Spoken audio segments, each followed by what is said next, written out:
Assalamualaikum warahmatullahi wabarakatuh. Judul makalah penyusunan laporan evaluasi program dosen pengampu Dr. Haja Jumira Warliza Susi MPD, disusun oleh kelompok 6 Miftahul Jannah, Yeni Pasmawati, dan M. Al-Hadi.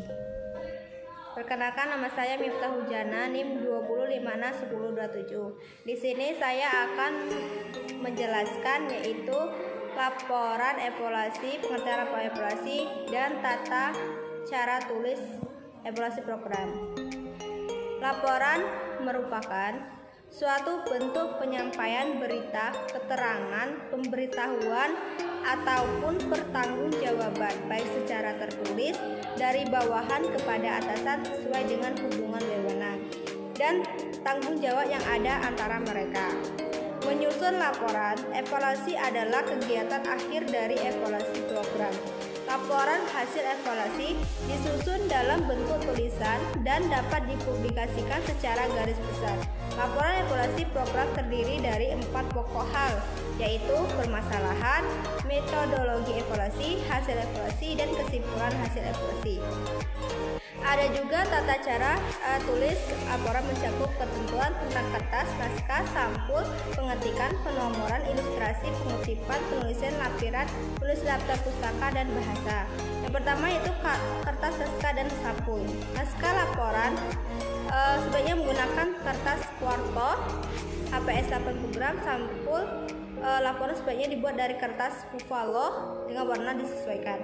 Yang kedua yaitu pengetikan. Pengetikan mencakup penggunaan huruf, penulisan bilangan, spasi, batas tepi naskah, pengetikan alinea baru, pengisian halaman naskah, pengetikan bab dan subbab. Yang ketiga yaitu penomoran. Penomoran halaman diletakkan di sebelah kanan atas 2 spasi di atas baris pertama teks. Yang keempat itu ilustrasi. Ilustrasi dapat terdiri dari foto, grafik, diagram, bagan, peta, dan dada serta tabel. Yang kelima pengutipan. Kutipan harus sama dengan sumber aslinya, baik bahasa maupun ejaan-nya. Tulisan kutipan diawal dari dan diakhiri dengan kutip. 6. Penulisan lampiran. Lampiran seperti tabel, carta, dokumen tasdif, wawancara, dan sejenisnya ditempatkan setelah daftar pustaka. Yang ketujuh yaitu penulisan daftar pustaka. Penulisan daftar pustaka meliputi buku, artikel, laporan atau karangan dalam jurnal atau majalah ilmiah dan penerbitan lain. Yang kedelapan bahasa. Bahasa yang digunakan untuk penulisan laporan evaluasi adalah bahasa Indonesia ragam ilmiah. Baiklah, itu saja yang bisa saya sampaikan. Untuk materi selanjutnya akan disampaikan oleh rekan saya yaitu Yeni Pasmawati. Baiklah, nama saya Yeni Pasmawati, NIM 2561039. Di sini saya akan melanjutkan penjelasan materi dari rekan-rekan saya, yaitu langkah evaluasi. Biasanya, setiap laporan evaluasi memuat 4 hal pokok, yaitu permasalahan, metodologi evaluasi, hasil evaluasi, dan kesimpulan hasil evaluasi. Yang pertama, permasalahan. Permasalahan evaluasi. Apa yang dipermasalahkan dalam kegiatan evaluasi? Perlu dijelaskan sebab setiap evaluasi adalah untuk menjawab suatu permasalahan. Adanya kegiatan evaluasi dikarenakan adanya suatu masalah yang ingin dipecahkan atau ingin dijawab. Masalah evaluasi biasanya mencakup beberapa hal seperti bagaimana rumusan masalahnya, latar belakang untuk evaluasi, mengapa masalah tersebut yang ingin dicapai dengan mengevaluasi masalah tersebut, dan tinjauan teori atau perpustakaan atau hasil-hasil evaluasi sebelumnya yang berkaitan dengan evaluasi tersebut. Dalam laporan evaluasi perlu disertai penjelasan tentang letak tempat evaluasi diselenggarakan. Yang kedua yaitu metodologi evaluasi. Untuk dapat menemukan dan memecahkan atau menjawab masalah evaluasi, diperlukan prosedur yang bersifat metodologis. Aspek metodologis dalam laporan evaluasi biasanya berisi penjelasan tentang tipe pendekatan evaluasi yang digunakan, atau survei atau sensus. Tahap-tahap evaluasi program, teknik-teknik untuk mencapai standar atau kredibilitas konfirmabilitas, dependabilitas, sampai evaluasi. Metode pengumpulan data dan instrumentasi serta strategi analisis data. Yang ketiga yaitu hasil evaluasi. Apabila data mengenai hal yang dipermasalahkan dalam evaluasi telah terkumpul, kemudian diolah dan dianalisis menggunakan prosedur statistik.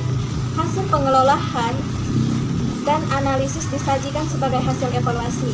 Hasil evaluasi juga mencakup dimensi-dimensi yang bersifat konteks dari apa yang dipermasalahkan pada suatu evaluasi.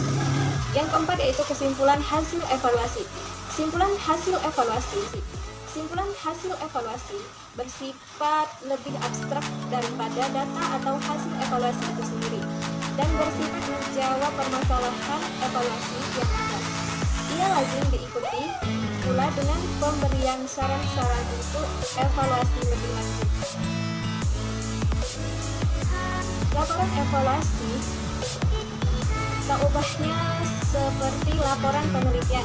Ada yang menggunakan pendekatan kuantitatif dan ada yang menggunakan pendekatan kualitatif. Laporan evaluasi menggunakan pendekatan kuantitatif umumnya tersusun dari 5 atau 6 bab, yaitu pendahuluan, pembahasan, kepustakaan, metodologi evaluasi, hasil evaluasi, dan pembahasan atau hasil evaluasi, serta kesimpulan dan rekomendasi.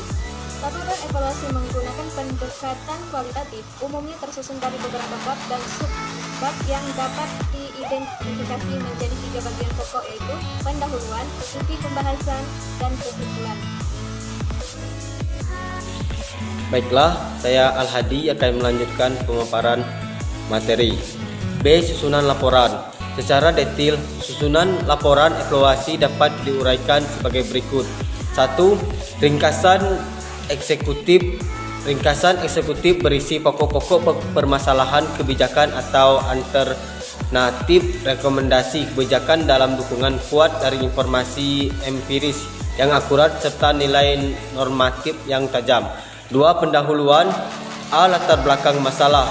Bagian ini menguraikan latar belakang empiris, misalnya merupakan khusus aktual dan konseptual ideologis untuk menunjukkan adanya permasalahan evaluasi. B. Rumusan masalah. Permasalahan evaluasi dirumuskan sedemikian rupa sehingga mencerminkan misi pencarian alternatif rekomendasi yang dibutuhkan untuk melakukan perbaikan. C. Tujuan evaluasi.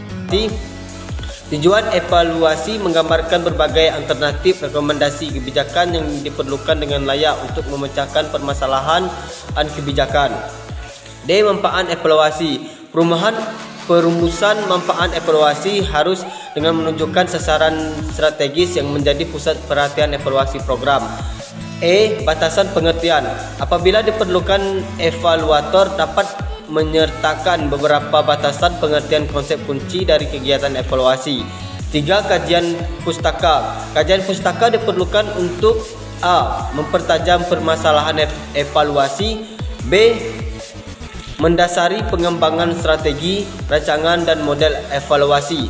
C. Mendasari instrumentasi dan penafsiran makna dari data yang akan diperoleh. D. Mendasari analisis data perumusan alternatif kebijakan.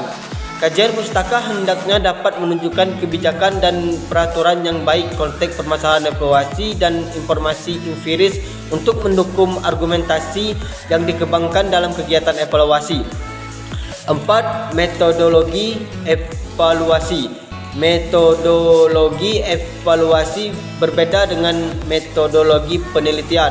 Komponen penting dalam laporan tentang metodologi yaitu A. Cakupan wilayah evaluasi. Bagian ini menunjukkan pembatasan cakupan seberapa jauh dapat diberlakunya temuan evaluasi dari alternatif rekomendasinya. B. Rancangan evaluasi. Evaluasi dapat dilakukan dengan maksud untuk menjadi dasar perumusan kebijakan, untuk menunjukkan implementasi kebijakan atau untuk mengetahui kinerja. Baiklah, itulah pemaparan materi kami. Bila ada kesalahan kami mohon maaf, kepada Allah kami mohon ampun. Saya akhiri. Wassalamualaikum warahmatullahi wabarakatuh.